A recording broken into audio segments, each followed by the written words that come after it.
In today's video, I am going to teach you how to disable auto update on Google Chrome. To begin, make sure Google Chrome is fully closed.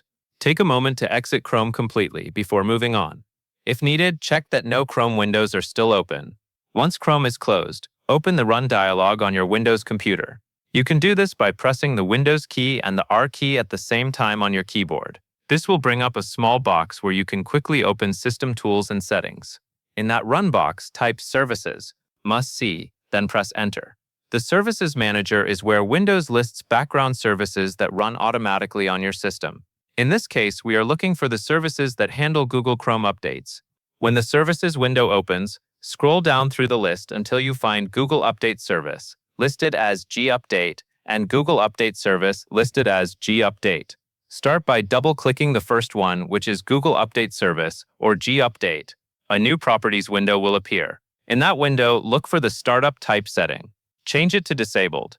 Next, if the service is currently running, click the Stop button. This will shut it down right away instead of waiting until the next restart.